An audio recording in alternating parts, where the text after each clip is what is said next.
Have you ever been so angry you feel like you're just going to explode? Of course you can't. You can't say anything. Even when you know that you're in the right. Even if you know that your anger is justified, you just gotta keep your mouth shut for whatever reason. You just can't tell them what you think. You just can't tell them what you feel because they can't handle your anger. They just can't handle the truth.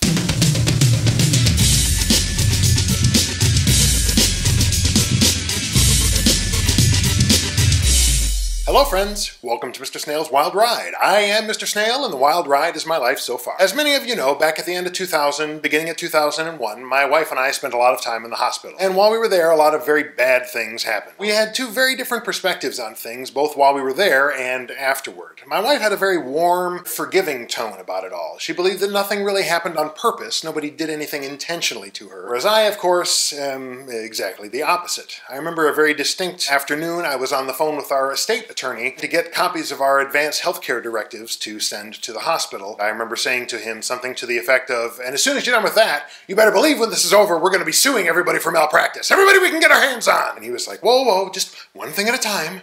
Some of you are also probably aware that I've been working with my wife a lot lately, putting the finishing touches on her memoir, Reconstruction, First a Body, Then a Life. And as part of that, I've had to go over some of the medical records from that period, specifically when all of the screw-ups happened. And you know, even when I look at the condensed notes that we put together for the book, every time I read that particular part, I get mad all over again. The same amount, as if I'm reading them for the first time, even though I know what to expect. Part of it is that I blame myself. I mean, I didn't do anything, but that's just it. I didn't do anything. How could I? I hadn't slept for several days, almost 2 weeks by the time everything went south. I had no experience being in a hospital situation remotely like that, which is part of why I did the episode on the medical process, hoping that others can learn from my mistakes. And I didn't really understand why nobody was doing anything. For a change, the majority of my anger is directed outward. I'm mostly mad at them, not so much the nurses, because they were working with what they had, doing what they could. Most of my anger is directed at the doctors and interns and so forth. It wasn't that they did anything bad, it was this whole collection of tiny little inactions that added up to this whole disaster. So that's why you're going to get a little dose of Aspie Rage.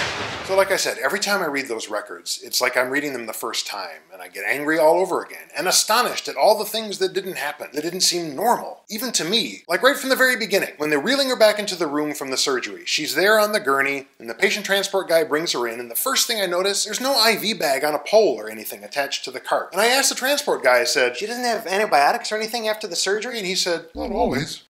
I thought that was the weirdest thing. You know, it was a tiny laparoscopic procedure, but still, nothing? Not even fluids?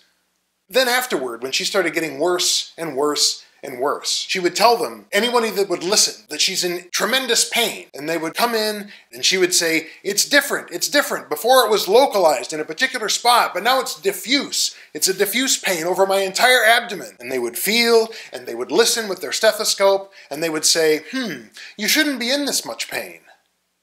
And then they would leave. We know she's not supposed to be in this much pain. I can't tell you how many times that happened. Did anybody seem alarmed or concerned or confused? No, they were just puzzled because she shouldn't be in this much pain. Now that I'm looking at the medical records, they never did anything. They would leave the room after saying you shouldn't be in this much pain, and then what happened? I mean, they have to document everything. And they didn't write down, she's in a lot of pain, I'm gonna not do anything, or I'm gonna call so-and-so because I don't understand what the fuck is going on.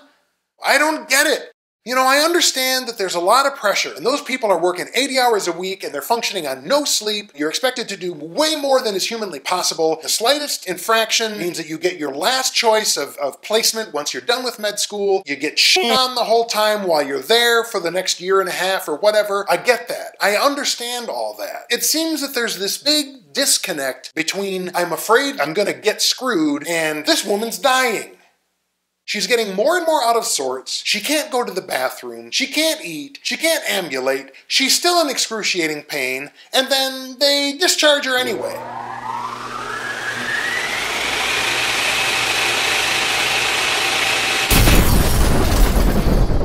What happened? It was 15 years ago. I can see his face as plain as day because of his stupidity, his dismissal. My wife almost died, which just demonstrated how completely out of touch he was with the situation. Just not paying attention to what was happening. Our lives were changed irrevocably. I don't know what he had to do that was more important. I can't imagine.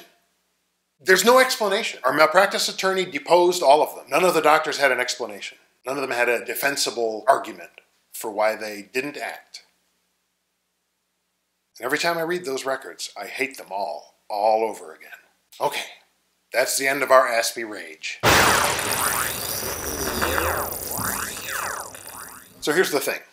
When a person has that kind of intense reaction to the same sort of trigger over and over, the same intensity, like reading records where their wife almost died, they call that a symptom of post-traumatic stress disorder. And it turns out I have many others as well. Just for the sake of clarity, a person can get post-traumatic stress disorder from something other than having been in war. It's not called post-war stress disorder. And I mean no disrespect to our vets, obviously. They deserve everything that we could possibly give them, far more than they ever get. What I'd like to point out today is that there are several outward symptoms of post-traumatic stress disorder that appear very similar to some of the behaviors of people on the autism spectrum. Now, it's not to say that people on the autism spectrum can't have post-traumatic stress disorder. Of course they can. There are plenty of reasons why. Extreme bullying, especially in childhood. Certainly if they may not have understood what was going on. Perhaps they were misdiagnosed in youth and certainly wouldn't have known what was happening then, especially if they were receiving medication for this misdiagnosis that could have caused untold damage that we can never really assess. But what I'm talking about are similar looking symptoms that are not post-traumatic stress disorder. For example, having an exaggerated startle response. I'd venture to say that this is one of the most recognizable symptoms in both cases. Many people with autism demonstrate an exaggerated startle response, and this could be due to post-traumatic stress disorder, or it could be due to the way a given individual processes external stimuli, or it might be caused by sensory overload. I know that I have PTSD as a result of what happened to my wife and I in the hospital, but I've only very recently come to realize to what extent, largely because the overlap in symptomatology has made it very difficult for me to see. And I don't want to try to do some sort of truncation of the list of symptoms of PTSD. That would be a horrible injustice to how complex it can be. But if you think that you might have post-traumatic stress disorder, or you know somebody you think might have it, there is help. You don't have to go through life with this intruding on you all the time anymore. If you want more information, I put a couple of links in the SPAP group down below, including one for a particular kind of treatment that's shown to be very effective. So what do you think? Want more rants like this? Let me know in the comments below. Or never again? Let me know in the comments below. Please give this video a thumbs up if you liked what you saw. Don't forget to subscribe for new videos every other Thursday. In the meantime, take care of yourselves. We'll tube at you later. Yeah. We've been spending a lot of time putting the finishing touches on her memoir, Reconstruction, First a Life, Then a Body. Oh, if only! Alright, this tag is gonna go. I can't take it anymore. Sorry, Colson.